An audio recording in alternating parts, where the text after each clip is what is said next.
Hey guys, welcome back to my channel with another video, and in this video we are going to discuss abdominal anus and rectum assessment. So first of all we are going to discuss with the abdomen. So we are taking with the abdomen. Abdomen की हमने assessment first of all start करेंगे कि abdominal assessment जो है वो हम किस तरह से कर सकेंगे. सो ये कुछ इसके ऑब्जेक्टिव्स हैं जो कि आज के लेक्चर में हम कवर करने वाले हैं. And let's start with the definition of the digestive system, which is so common and you are already know about that.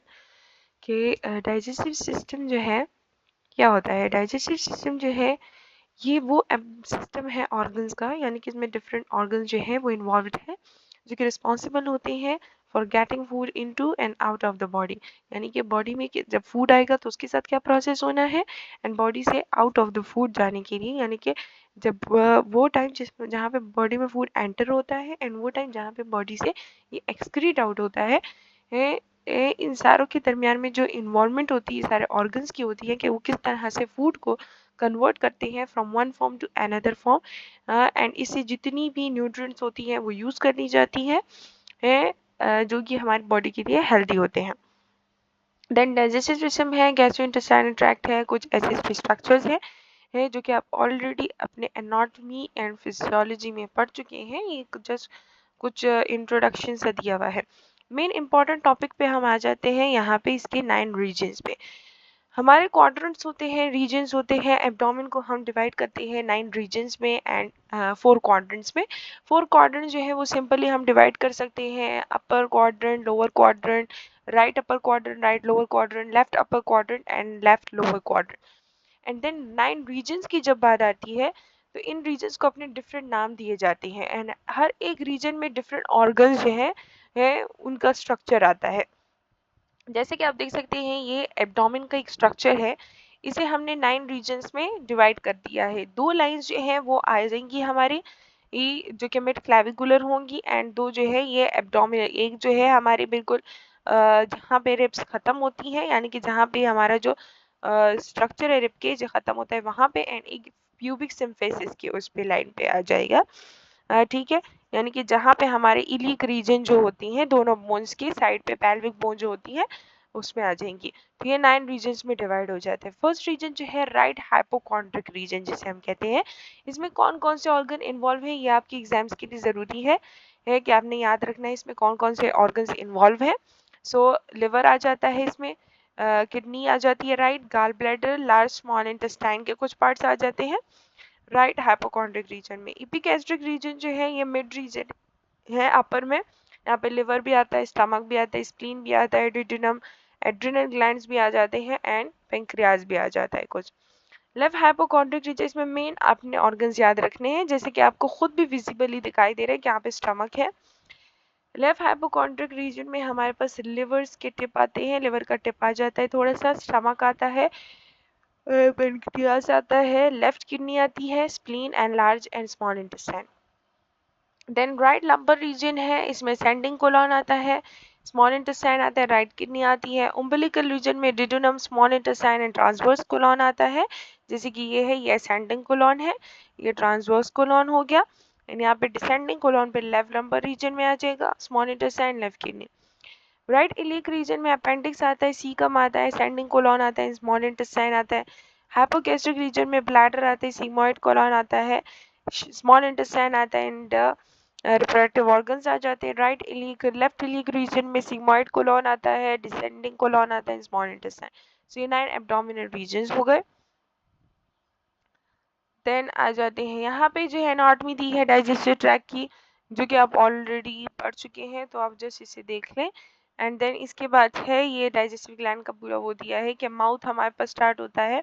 Mouth में जो है मैकेनिकल डाइजेशन होती है, क्योंकि माउथ में जो है मैकेनिकल डाइजेशन होती है, chewing and swallowing. Chemical digestion होती है ऑफ कार्बोहाइड्रेट एंड फैट्स की. देन स्टमक में हमारे पास मैकेनिकल डाइजेशन भी होती है पेरिस्टाल्टिक मिक्सिंग एंड प्रोपल्शन की वजह से, यानी कि स्टमक जो है वो उसके मसल कंट्रैक्ट रिलैक्स करते हैं. केमिकल डाइजेशन होती है प्रोटीन एंड फैट्स की. और एब्जॉर्प्शन जो है लिपिड सॉल्युबल सब्सटेंसेस जो है जैसे कि अल्कोहल एंड एस्पिरिन वगैरह, वाटर, तो ये जो है सारे अल्कोहल एंड एस्पिरिन जो है यहाँ से एब्जॉर्ब्ड हो जाते हैं स्टमक के रीजन से। स्मॉल इंटेस्टाइन में मैकेनिकल डाइजेशन होती है, मिक्सिंग प्रोपोर्शन होती है, सेगमेंटेशन की वजह से केमिकल डाइजेशन होती है, carbohydrate, fat, polypeptide, nucleic acids की एब्जॉर्प्शन होती है, पेप्टाइड्स की, अमाइनो एसिड की, glucose, fructose, fat, minerals and vitamin की। लार्ज इंटेस्टाइन में मैकेनिकल डाइजेशन होती है including segmented mixing and propulsion से, क्योंकि हमारे पास जो इसकी सेगमेंट्स होते हैं यहाँ पे कंट्रैक्ट रिलैक्स करते हैं कॉन्स्टेंटली, यहाँ पे पेरिस्टाल्टिक मूवमेंट होती है। लार्ज इंटेस्टाइन में कोई केमिकल डाइजेशन नहीं होती एक्सेप्ट बाय बैक्टीरिया करते हैं। एब्जॉर्प्शन होती है iron, water, mineral, vitamin and organic molecules की। यहाँ पे डिफरेंट पार्ट्स के नाम बताए हैं। एंड ये जो ऑर्गन जो हमारे वो हैं ग्लैंड्स है, कुछ सलाइवरी ग्लैंड है जो कि प्रोड्यूस करता है सलाइवा और मॉइस्चर करता है फूड को, and salivary amylase enzyme release होता है जो कि केमिकल ब्रेकडाउन करता है कार्बोहाइड्रेट की। लिवर जो है ये प्रोड्यूस करता है बाइल सॉल्ट जो कि एमल्सिफाई करता है फैट की, लिपिड की डाइजेशन में और इसकी एब्जॉर्प्शन करता है। गॉल ब्लैडर जो होता है स्टोर करता है बाइल को एंड रिलीज करता है बाइल को स्मॉल इंटेस्टाइन में कॉमन बाइल डक्ट के जरिए से।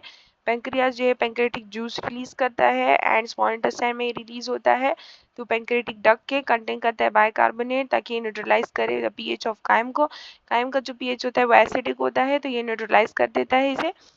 And digestive enzyme that break down करते हैं कार्बोहाइड्रेट, प्रोटीन एंड फैट्स को।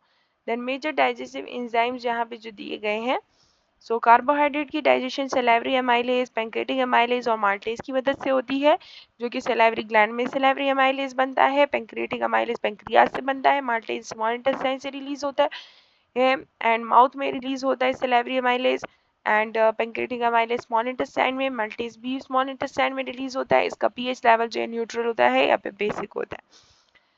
ठीक है, फिर प्रोटीन डाइजेशन जो है पेप्सिन, ट्राइप्सिन, पेप्टाइडेज की मदद से होती है। गैस्ट्रिक ग्लैंड से भी रिलीज होता है, पैंक्रियाज से भी, इंटेस्टाइन से भी, स्टमक में रिलीज होता है। स्मॉल इंटेस्टाइन में एसिडिक भी होता है एंड बेसिक भी होता है, यानी कि ये एसिडिक है।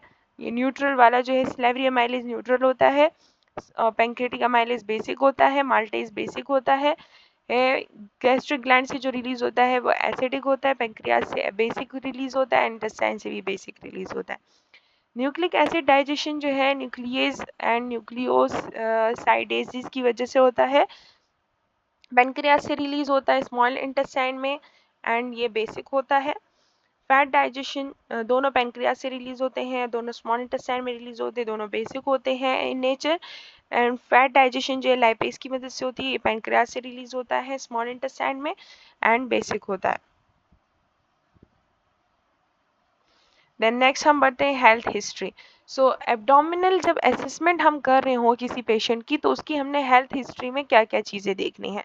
सो एब्डोमिनल हेल्थ हिस्ट्री में हमने सबसे पहले उसका बायोग्राफिकल डेटा देखना है, उसकी एज क्या है, उसका नाम क्या है, उसको पहले से कोई बीमारी तो नहीं, उसको पहले कोई पेन वगैरह कुछ भी तो नहीं हुआ, उसका सारा बायोग्राफिकल हमने डेटा लेना है, उसका वेट कितना है वगैरह वगैरह। एंड फैमिली हिस्ट्री हमने लेनी है कि पहले से तो उनके फैमिली में किसी को कोई एब्डोमिनल प्रॉब्लम नहीं थी, कोई एब्डोमिनल सर्जरी वगैरह तो किसी की नहीं हुई। करंट हेल्थ स्टेटस के बारे में हम पूछेंगे कि करंटली उन्हें कोई एब्डोमिनल कोई पेन या फिर एब्डोमिनल से रिलेटेड के ऑर्गन से रिलेटेड कोई मसला तो नहीं है, यानी कि अगर उन्हें लिवर जो है हेपेटोमेगाली तो नहीं हो गई, उनका गाल ब्लैडर तो कोई रिमूव नहीं हुआ या फिर उन्हें कोलोस्टमी वगैरह तो नहीं हुई। सो कोई भी चेंज जिस तरह आया हो हमने पूछना है। सिम्टम एनालिसिस करने हैं, अगर उन्हें वाकई में कोई इस तरह सा प्रॉब्लम है एब्डोमिनल के रिलेटेड, एब्डोमिन के रिलेटेड, तो हमने फिर उनके सिम्टम को एनालाइज करना है कि उनके कौन कौन से सिम्टम है, किस वक्त आते हैं, किस वक्त एलिविएट होते हैं, किस वक्त जो है वो सही होती हैं। पास्ट हिस्ट्री के बारे में हमने पूछा कि पास्ट में उन्हें कोई ऐसी इंजरी वगैरह तो नहीं हुई, कोई एब्डोमिनल सर्जरी वगैरह तो नहीं हुई जिससे अभी वो वापस से अफेक्ट हो रहे हैं, यानी कि हर्निया का कोई ऑपरेशन तो नहीं हुआ। फोकस एब्डोमिनल हिस्ट्री हम किस तरह लेते हैं, अगर हमारे पास बहुत ज़्यादा कम टाइम है हिस्ट्री को कंप्लीट करने के लिए, फोकस हिस्ट्री जो है ये प्रोवाइड करती है बेसलाइन ऑफ इंफॉर्मेशन हमें देती है। हम आइडेंटिफाई करते हैं करंट सिम्टम को डाइजेशन एंड एलिमिनेशन से related, as well as risk factors हम देते हैं कि कोई जीआई डिजीज के लिए कोई रिस्क फैक्टर तो नहीं है। इसके लिए हम PQRST फॉर्मेट यूज़ करते हैं। सो सबसे पहले हम देखते हैं कि पेन, पी से पेन यानी कि एब्डोमिनल कोई पेन वगैरह तो नहीं है उन्हें। देन हम क्वालिटी चेक करते हैं कि have you ever had the following stomach ulcer, क्या आपको पहले से कोई stomach ulcer, haemorrhoid, hernia, bowel disease, cancer, hepatitis, cirrhosis या फिर एपेंडिसाइटिस तो नहीं था। Hepatitis and inflammation of the liver की जब इन्फ्लेमेशन हो जाती है, हेपेटाइटिस ए या बी हो जाता है या कान हो जाता है, सिरोसिस हो जाती है यानी कि लिवर जो कम्प्लीटली उसकी जो शेप है वो चेंज हो जाती है। अपेंडिसाइटिस, अपेंडिक्स तो इफेक्ट नहीं हुआ। क्या आपको कभी कोई एब्डोमिनल सर्जरी हुई है या नहीं हुई, अगर हुई है तो किस टाइप की हुई है और किस प्रॉब्लम की वजह से हुई है। आपकी फैमिली हिस्ट्री में किसी को अल्सर, गाल ब्लैडर डिजीज या बॉवल डिजीज या कैंसर तो नहीं है, ये हमने पूछना है। क्या आपको कभी कोई प्रॉब्लम हुई है स्वॉलिंग से रिलेटेड, आपको कभी हार्ट बर्न हुआ है या नहीं, nausea, yellowing of your skin, आपकी स्किन येलो होती है या नहीं, गैस, ब्लॉटिंग और वॉमिटिंग वगैरह तो नहीं हुई, अगर होती है तो उसका ऑनसेट क्या है, क्वालिटी उसकी किस तरह से है एंड क्वांटिटी क्या होती है अगर वॉमिटिंग हुई है। Do you have any food allergies और लैक्टोज इंटॉलरेंस, क्या आपको कोई फूड एलर्जी है जिससे आपका पेट खराब हो जाता है या फिर आपको लैक्टोज इंटॉलरेंस है या नहीं है, यानी कि लैक्टोज जो होता है मिल्क में अक्सर होता है, तो क्या आप वो टॉलरेट कर सकते हैं या नहीं कर सकते। तो ये हमने हिस्ट्री में पूछ लेना है। देन नेक्स्ट साइड पे हम बढ़ते हैं।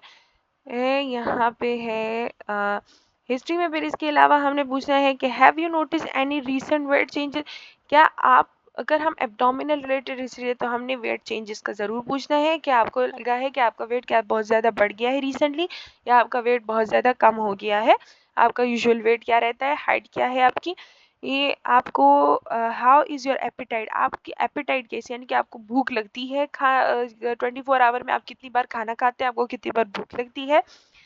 How is your health usually, आपकी जो हेल्थ है वो यूजुअली किस तरह रहती है, आप ज़्यादा बीमार रहते हैं, कितने महीने में बीमार होते हैं, साल में बीमार होते हैं। Are you currently being treated और for a health problem, if so what, अगर करंटली आपको कोई ऐसी हेल्थ प्रॉब्लम हुई है जिसके लिए आपने ट्रीटमेंट लिया हो, अगर है तो किस तरह की हेल्थ प्रॉब्लम थी, कौन सी ट्रीटमेंट आपने रिसीव की है। क्या आपके बाउल मूवमेंट जो है यूजुअली किस तरह होते हैं, कोई बाउल मूवमेंट चेंज आता है यानी कि कभी कंस्टिपेशन, कभी डायरिया वगैरह हुआ है या नहीं हुआ। क्या आपको कभी डायरिया, कंस्टिपेशन, हेमोरॉइड या फीकल इनकॉन्टिनेंस तो नहीं हुई। अगर आपने कभी अपने ब्लड स्टूल में ब्लड आते देखा है यानी कि ब्लैक टेरी स्टूल देखे हैं नहीं। क्या हाउ ऑफन डू यूरिन, आप दिन में कितनी बार यूरिनेट करते हैं, ऑफन नहीं यानी कि दिन में 5 बार वॉशरूम जाते, कितने बार जाते हैं। क्या आपको इनकॉन्टिनेंस या बर्निंग सेंसेशन होती है यूरिनेट करने के दौरान। आपका लास्ट मेंस्ट्रुअल पीरियड क्या था, अगर फीमेल है तो हमने लास्ट मेंस्ट्रुअल पीरियड के बारे में पूछना है कि वो किस तरह था, आपके जो है ड्यूरेशन उसका क्या था, क्वालिटी किस तरह थी, क्वांटिटी किस तरह थी। क्या आप स्मोक करते हैं या नहीं करते, अगर करते हैं तो दिन में कितने पैक्स करते हैं या फिर साल में कितने, फिर हमने कैलकुलेट करना होता है। क्या आप अल्कोहल लेते हैं या नहीं लेते, अगर लेते हैं तो हाउ ऑफन, या फिर स्ट्रीट ड्रग्स वगैरह आपको है, आप करते हैं या नहीं करते, ये हमने पूछना है। अगर आप कॉफ़ी, टी या कोई भी कैफिनेटेड सोडा ड्रिंक वगैरह ले रहे हैं तो दिन में कितनी दफ़ा लेते हैं एंड कितनी अमाउंट में लेते हैं। क्या आपको कभी कोई इन्फेक्शियस डिजीज़ रिसेंटली हुई है या नहीं, आपका ऑक्यूपेशन क्या है क्या आपने इम्यूनाइजेशन रिसीव की है या नहीं अगेंस्ट हेपेटाइटिस बी। क्या आपको कभी ब्लड ट्रांसफ्यूजन हुआ है या नहीं, अगर हुआ है तो कब, कितना हुआ है क्या आपको कोई मेडिकेशन प्रिस्क्राइब की गई है नहीं, अगर आप अभी भी कोई मेडिकेशन ले रहे हैं तो वो कौन सी है, आपको कोई मेडिकेशन से एलर्जी तो नहीं है, ओटीसी ओवर द काउंटर या हर्बल प्रिपरेशन आप यूज कर रहे हैं या कर रहे हैं। क्या आप एंटासिड, लैक्सेटिव, एनिमास, एंसिड और एस्पिरिन वगैरह यूज़ करते हैं या नहीं नॉर्मल डेली रूटीन्स में है, और क्या आप होम रेमेडीज़ यूज़ करते हैं, तो अगर यूज़ करते हैं तो कौन कौन सी। तो ये हो गई हिस्ट्री के रिलेटेड हमें किस तरह के क्वेश्चन पूछने हैं पेशेंट से। साइन एंड सिम्टम क्या है जीआईटी सिस्टम के, हमने कौन कौन से साइन सिम्टम, कुछ ऐसे जो है वो टर्म्स हैं जो आपको पता होना चाहिए। ब्लीडिंग हो सकती है, flow of blood, abdominal bloating हो सकती है यानी कि जब गैस वगैरह जमा हो जाती है पेट में, तो हमने उसका पूछना है। ये टर्म आपको याद होने चाहिए, ये सारे जो है एब्डोमिनल असेसमेंट से रिलेटेड है। स्टिटूरिया, एक्सेसिव ऑफ फैट जब आ जाता है इन स्टूल में, जब पास होता है उसे कहते हैं। टेम्परेचर हमने देखना होता है पेशेंट का, एब्डोमिनल टेम्परेचर भी हो सकता है कि बॉडी का टेम्परेचर सारा सेम है या नहीं। एब्डोमिनल पेन, ये कॉमन वो है टर्म है। Nausea, vomiting and weight loss. Nausea and vomiting में क्या फ़र्क है? नॉशिया हम कहते हैं जब सिर्फ हम जो अक्सर कह रहे होते हैं दिल ख़राब होता है, वॉमिटिंग नहीं होती। वॉमिटिंग जो अंदर का कंटेंट होता है जब बाहर आ जाता है, that's called vomiting. Weight loss अगर हुआ है या नहीं हुआ। हार्ट बर्न के बारे में हम पूछते हैं। हार्ट बर्न हम किसी कहते हैं है यहाँ पे। वैसे अगर हम देखें तो हार्ट बर्न का मतलब होता है दिल जल रहा है, लेकिन असल में वो दिल नहीं जल रहा होता। जब भी किसी को स्टमक कोई प्रॉब्लम होता है, एसिडिटी ज़्यादा हो जाती है देन क्या होता है कि स्टमक कंटेंट जो है, अगर ओसोफेगियस स्फिंक्टर जो है, लोअर ओसोफेगियस स्फिंक्टर, उनके जो फ्लैप्स हैं, मस्कुलर फ्लैप्स हैं, अगर वो वीक हो गए हैं देन स्टमक कंटेंट जो है वो नीचे से ऊपर की तरफ मूव करता है ओसोफेगस की तरफ। एंड वहाँ पे अक्सर हो जाता है कि छाले बन जाते हैं, वो जगह जो है बिल्कुल पक जाती है, म्यूकस जो है उसका अफेक्ट हो जाता है, डैमेज हो जाता है, जिसकी वजह से फिर हमें जलन महसूस होती है, और वो भी बिल्कुल हार्ट की साइड पे होती है, इसलिए इसे हार्ट बर्न का नाम दिया जाता है। देन डिस्फेगिया होता है कि डाइजेशन जो है उसमें डिफ़िकल्टी आ रही होती है। एनोरेक्सिया होता है, आपको भूख नहीं लग रही है, ये एक जो है साइकोलॉजिकल डिसऑर्डर है। Increase anorexia basically psychological disorder है, एंड इसमें क्या होता है कि पेशेंट जो है वो इस डर से कि कहीं वो मोटा ना हो जाए, बिल्कुल भी खाना वगैरह नहीं खाता है, एंड देन वो दिन ब दिन पतला होता जाता है। इंक्रीज बिलिरुबिन, अगर बिलिरुबिन इंक्रीज हो गया है, जॉन्डिस वगैरह हो सकता है। कॉन्स्टिपेशन का टर्म है, एंड जब एब्डोम जो मूवमेंट है इंटरस्टाइनल मूवमेंट जो होती है, पेरिस्टालसिस मूवमेंट जो होती है, जब बहुत ज़्यादा कम हो जाती है, कॉन्स्टिपेशन हो जाती है, यानी फीसेस बहुत ज़्यादा हार्ड हो जाती हैं, तो पास नहीं हो पाती। एंड लेथर्जी फील होती है, यानी कि वीकनेस फील होती है। देन है बैड कैनाल्स विद। तो ये जो साइन सिम्टम है जीआईटी के, तो ये आपने याद रखना है बैड कैनाल्स विद से। यहाँ पे जो सारी ये टर्म्स दी गई हैं, BAD bad and CANALS canals and with, so ये सारे टर्म्स इस तरह से आप याद रख सकते हैं। देन इसके बाद है sign of significance of pain by abdominal quadrant. So जब भी हमें एब्डोमेन में कोई पेन होता है, किस रीजन में हो रहा है, कहाँ पे हो रहा है, किस तरह का पेन हो रहा है, क्वालिटी क्वांटिटी सारी चीज़ें चेक करने के लिए, सो उसके लिए क्वाड्रेंट्स में जो है एब्डोमेन को डिवाइड करना ज़रूरी है, ताकि हमें पता चले कि अगर पेन हो रहा है तो इसके अंडरलाइंग ऑर्गन कौन सा लाई करता है। तो क्या उस ऑर्गन में कोई खराबी आई है, उस ऑर्गन में कोई डैमेज हुआ है, उस ऑर्गन में ऐसा क्या प्रॉब्लम हुआ है जिसकी वजह से उसे वहाँ पे पेन महसूस हो रहा है। सो 4 क्वाड्रेंट्स हैं।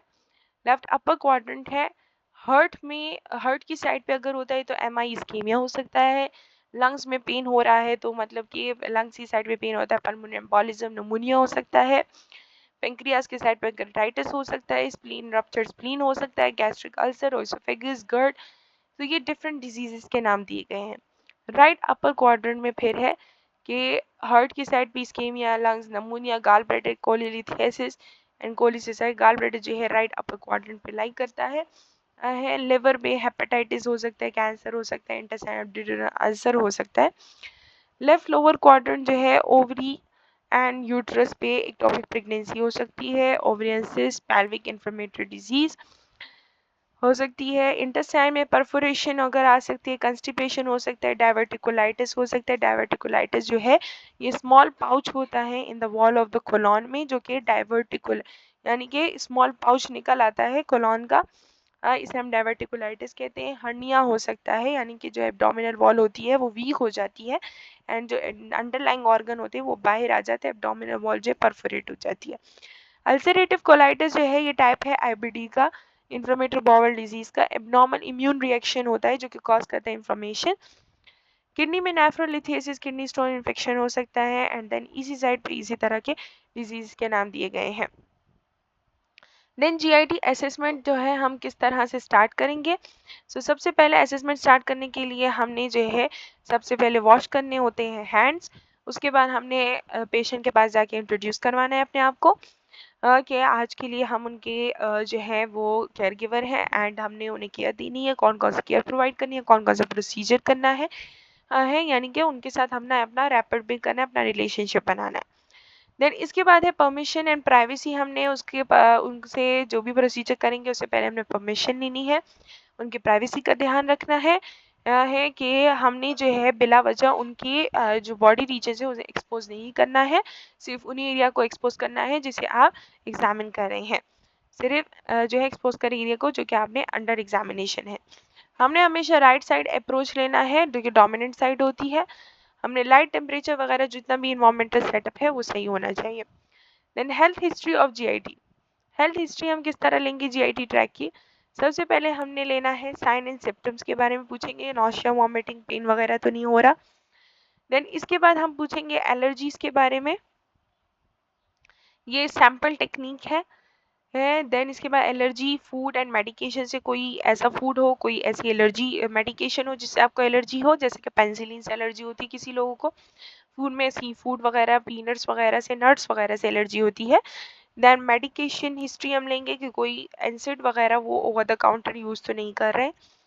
पास्ट हिस्ट्री के बारे में पूछेंगे, पास्ट में कभी हॉस्पिटलाइजेशन हुई है, कोई सर्जरी, कोई पहले से कोई प्रॉब्लम या डिजीज वगैरह तो नहीं हुई।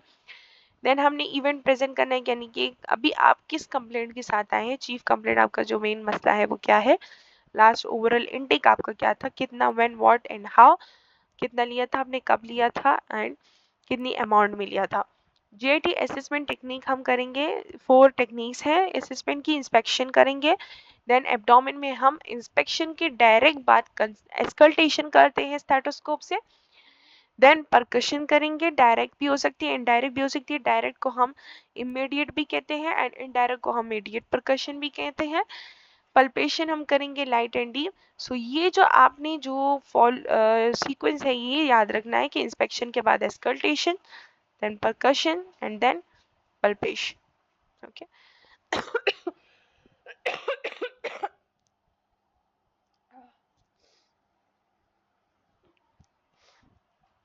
Equipments needed for GIT system examination. कौन कौन से इक्विपमेंट्स की हमें ज़रूरत होगी जीआई सिस्टम को एग्जामिन करने के लिए? सबसे पहले हमें ग्लव्स की ज़रूरत होगी, टंग डिप्रेसर होना चाहिए, स्टेथोस्कोप होना चाहिए, मेजरिंग टेप होना चाहिए, सेंटीमीटर्स में मार्क्ड हुआ हो, स्किन मार्किंग पेन होना चाहिए, alcohol swab, notebook and flash light होनी चाहिए। देन 9 रीजन्स है ऑफ द एब्डोमेन के, 9 रीजन में इसे डिवाइड किया गया है। यहाँ पे आप एब्डोमिनल जो डायग्राम दी गई है वो आप देख सकते हैं। कॉस्टल मार्जिन है जहाँ पे रिबकेज होता है। लीनिया एल्बा जो है ये पूरी वाइट लाइन होती है जो कि इजिफाइड प्रोसेस से स्टार्ट होती है एंड देन सुप्यूबिक सिम्फेसिस तक जाती है। देन इंटरनल ये एब्डोमिनल मसल्स है, इंटरनल ऑब्लिक मसल होते हैं, ऑब्लिक जिनकी लाइन इस तरह ये फ्लैश में गई होती है, टेढ़ी होती है। एक्सटर्नल ऑब्लिक मसल है, अम्बिलिकस होता है, रेक्टस एब्डोमिनस मसल है, इंग्वाइनल लिगामेंट है, यहाँ पे ये सारी डिफरेंट वो दिए गए हैं। देन 9 रीजन में डिवाइड किया गया है एंड हर रीजन के अंडरलाइंग जो ऑर्गन लाई करता है ये आपने भी याद रख लेने हैं कि कौन कौन से ऑर्गन लाई करते हैं, ताकि क्योंकि इसमें से एमसीक्यूज आ सकते हैं कि इपिगैस्ट्रिक रीजन, लिवर जो है इपिगैस्ट्रिक रीजन के अंडरलाइंग कौन कौन से ऑर्गन आ सकते हैं, आपको दिया हो सकता है लिवर है, गाल ब्लैडर है, स्टमक है, क्या है। आपने जो मेन ऑर्गन्स है वो याद रख लेने हैं। जैसे कि राइट हाइपोकॉन्ड्रिक रीजन में अगर हम देखें तो राइट लोब ऑफ लिवर आता है, गाल ब्लैडर आता है, डिडोनम आता है, हेपेटिक फ्लेक्सर आते हैं। फ्लेक्सर क्या होते हैं, हेपेटिक फ्लेक्सर क्या होते हैं? फ्लेक्सर जो होते हैं असल में यहाँ पे जो लार्ज इंटेस्टाइन होता है वो इस तरह से जाता है, तो ये जहाँ पे बेंड होता है तो ये जो बेंडिंग एरिया होता है यहाँ पे ये लिवर की साइड पे आता है, इसलिए हम इसे हेपेटिक फ्लेक्सर कहते हैं। ओके, तो ये लाई करता है सेंडिंग एंड ट्रांसवर्स कोलॉन के दरमियान में। ओके, इस तरह स्प्लेनिक फ्लेक्सर होता है, यहाँ पे एक स्प्लीन के साइड पे ये जो है डिवाइड हो जाता है, इसका फ्लेक्स हो जाता है बेंड होता है। ये असल में बेंड होते हैं डाइजेस्टिव ट्रैक में, जहाँ पे बेंड्स आते हैं उसे हम कहते हैं स्प्लेनिक फ्लेक्सर में। जब कोलॉन जो है इस साइड पे फ्लेक्स हो जाता है, फ्लेक्सर बन जाते हैं इसके, यहाँ पे स्प्लीन होता है, सो ये ट्रांसवर्स एंड डिसेंडिंग कोलॉन के दरमियान में लाइक करता है। देन इपिगैस्ट्रिक में पाइलोरस होता है, duodenum, head of pancreas, portion of liver, aorta and renal arteries होती है। यानी कि जब हम एब्डोमिनल की साइड पे आते हैं तो एओर्टा यहाँ से स्टार्ट होता है, यहाँ से आते हैं, यहाँ पे फिर रेनल में डिवाइड हो जाती हैं, ये आर्टरीज, फिर इस तरह फीमोरल में आ जाती है, ये सारी इस तरह से डिवाइड होती हैं। Okay, then left hypochondriac stomach, spleen, pancreatic, pancreas की टेल होती है, स्प्लेनिक फ्लेक्चर होता है, upper portion of left kidney, suprarenal glands आ जाते हैं जो कि किडनी के ऊपर लाइक करते हैं। राइट लंबर रीजन में हमारे पास फिर ये डिफरेंट ऑर्गन्स हैं, लोअर डिडोनम में, फिर एम्बिलिकल रीजन में ये है, लेफ्ट लंबर में ये है, राइट इंग्वाइनल में caecum, appendix, ileum, right femoral artery आ जाती है, यूरेटर आ जाता है, स्पर्मेटिक कॉर्ड होता है एंड स्पर्म के साथ जो अटैच होता है इन मेल्स, एंड ओवरी होती है फीमेल्स में। हाइपोगैस्ट्रिक रीजन में इलियम, ब्लैडर आ जाता है, ब्लैडर तब आता है अगर डिस्टेंडेड होगा यानी कि फुल होगा, यूट्रस जो है अगर इनलार्ज होगा तब आ जाता है, और एंड फेमोरल आर्टरीज आती हैं। तो ये डिफरेंट ऑर्गन्स हैं। देन 4 क्वाड्रेंट में वापस यहाँ पे डिवाइड किया गया है, तो ये आपने ऑर्गन्स देख लेने हैं। देन अप्रोच हम किस तरह करेंगे असेसमेंट की, सबसे पहले हमने परफॉर्म करना है abdominal examination in a warm private room में हमने करना है। ये कि ज़्यादा कोल्ड भी नहीं होना चाहिए, ज़्यादा वार्म भी नहीं होना चाहिए, ये नॉर्मल टेम्परेचर होना चाहिए, इसका प्राइवेसी का ध्यान रखना है। हमने पेशेंट को असेसमेंट से पहले ही बोल देना है कि अपना ब्लैडर खाली कर ले, because do not mistake full bladder for, यानी कि ताकि अगर ब्लैडर फुल है तो ऐसा ना हो कि मिस्टेकनली जो असेसमेंट कर रहा है उसे ऐसा लगे कि यहाँ पे ब्लैडर में कोई मास है। हमने पेशेंट को लाई करना है, सपाइन पोजीशन में लेटा देना है, उनके आर्म साइड पे कर देने हैं, ये पोजीशन होगी। हमने स्टेथोस्कोप की दोनों साइड को वार्म कर देना है अपने हैंड से रब करके before proceeding with examination, and remember to work from the right side of your patient, abdominal side right side पे हम जाएंगे। General inspection of the abdomen. So general inspection में हमने क्या क्या देखना है, सबसे पहले न्यूट्रिशनल स्टेटस देखना है पेशेंट का कि उसे कोई वेस्टिंग सिंड्रोम तो नहीं है, जैसे कि पिक्चर में आप देख सकते हैं कि यहाँ पे जो दिया गया है कि सिवियर मैल न्यूट्रिशन का शिकार है एंड वेस्टिंग सिंड्रोम हो जाती है, यानी कि मसल मास जो है वो सारा वेस्ट हो जाता है, लॉस होने लगता है। पैलर देख लेना है कि येलिश कलरेशन तो नहीं हुई, जॉन्डिस लिवर डिजीज तो नहीं है, हाइपरबिलिरुबिन की वजह से होता है जॉन्डिस, पिगमेंटेशन तो नहीं है, हेमाक्रोमेटोसिस। पिगमेंटेशन यानी हेमाक्रोमेटोसिस हम कहते हैं कि जब एक्सेसिव आयरन जो है फूड से एब्जॉर्ब हो जाता है एंड ये ओवरलोड आयरन जो है वो बहुत ज़्यादा स्टोर हो जाता है इन लिवर में एंड हार्ट वगैरह में, आयरन ओवरलोड हो जाता है तो उसकी वजह से पिगमेंटेशन हो जाती हैं। एब्डोमिनल असेसमेंट क्या है, एब्डोमिनल असेसमेंट में जो है डिस्टेंशन हम किसे कहते हैं, डिस्टेंशन जो है लिवर प्रॉब्लम्स की वजह से होती है, बाउल अगर कोई ऑब्स्ट्रक्शन हो गई है तो उसकी वजह से हो सकती है। गार्डिंग हम कहते हैं muscular tension when touched, guarding यहाँ ये एमसीक्यूज आ सकता है। गार्डिंग जो है इसकी डेफिनेशन क्या है, गार्डिंग हम कहते हैं कि जब अब हम एब्डोमेन को अगर टच करने किसी कोई ऐसा पेशेंट है अगर उसके एब्डोमेन को आपने टच किया एंड वो वहाँ पे मस्कुलर कंट्रैक्शन से स्टार्ट हो गई, देन मींस गार्डिंग हो रही है। एकाइमोसिस हम कहते हैं जब ब्लूइश एंड ब्लूइश डिस्कलरेशन हो जाती है इंटरनल ब्लीडिंग की वजह से, एंड रीबाउंड टेंडरनेस जो है इन्फेक्शन की वजह से हो सकती है। रीबाउंड टेंडरनेस हम कैसे कहते हैं, रीबाउंड टेंडरनेस हम कहते हैं जब हम टच करते हैं तो जैसे कि अगर हमने किसी के जो कोई पेशेंट है हम उसके असेसमेंट कर रहे हैं, एब्डोमेन को हमने टच किया एंड हाथ हटाने पे अगर उसे दर्द हुआ यानी कि रीबाउंड टेंडरनेस, रीबाउंड पे उसे पेन हुआ, देन मतलब कि अंडरलाइंग जो कंडीशन है वो इन्फेक्शन हो सकती है। देन मासेस अगर कोई हो सो इस तरह से करनी है, इसे हम DR जर्म से जो है वो याद रख सकते हैं।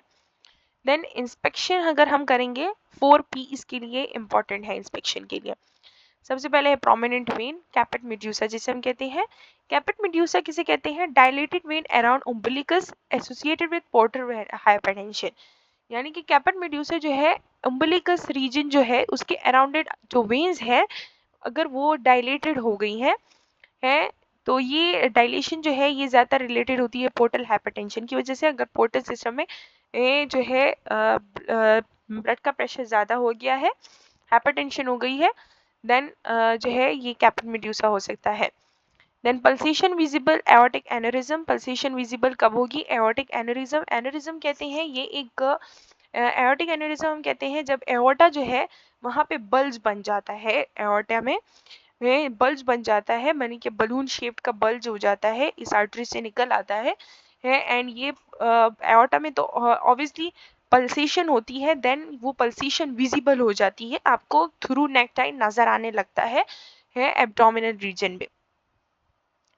देन पेरिस्टाल्सिस विजिबल अगर है, पिगमेंटेशन हमने देखनी है, कूलन साइन जो है अराउंड उम्बिलिकस अगर डिस्कलरेशन हो जाती है। देन 7S जो है ये इम्पॉर्टेंट है फॉर इंस्पेक्शन के लिए। 7S रिप्रेजेंट करता है symmetry and movement with respiration, यानी कि जब वो रिस्पायरेशन कर रहा है तो उसकी जो एब्डोमेन है वो किस तरह से मूव कर रहा है, उसकी जो मसल्स हैं वो किस तरह से मूव कर रहे हैं। देन स्कार्स, अगर कोई प्रीवियस कोई सर्जरी वगैरह हुई है, उसका कोई स्कार वगैरह तो नहीं है। स्ट्रिया हम देखेंगे, स्ट्रिया जो है स्ट्रेच मार्क्स होते हैं, अगर एब्डोमिनल मसल बहुत ज़्यादा वीक हो जाते हैं देन वहां पे स्ट्रेच मार्क्स जो है वो दिखाई देने लगते हैं। देन शेप ऑफ उम्बिलिकस, उम्बिलिकस का शेप क्या है, यानी कि उम्बिलाइकल रीजन जो है उसका शेप जो है नॉर्मली जो है वो इन्वर्टेड होता है। तो क्या अगर वो इन्वर्टेड नॉर्मल है या फिर फ्लैट है या इवर्टेड है, कोई एबनॉर्मलिटी तो नहीं है। देन स्टोमा, स्टोमा जो है ये जो है एक वो बनाया जाता है जैसे कि अगर किसी को कोलोस्टमी यूरोस्टमी हुई होती है एंड उनका जो फीकल एरिया है वो काम करना छोड़ देता है, वो हटा दिया जाता है एंड देन इंटेस्टाइन से जो है स्टोमा बना दिया जाता है तो फिर डायरेक्टली इंटेस्टाइन से जो है जैसे कि कोलोस्टमी बैग लगा लेते हैं फिर वहाँ पे तो उस रीजन से फिर जितना भी वेस्ट मटेरियल होता है वो उस स्ट्रोमा के ज़रिए से बाहर आता है उस बैग में एंड जो उनका जो नॉर्मल फीकल रूट होता है वो नहीं होता काम का, यानी कि वो जो है नॉर्मल फंक्शन नहीं परफॉर्म कर पाता। Then shape of the flank हमने देखना है कि फुल है, स्ट्रेट है, स्किन लीजन्स देखने हैं।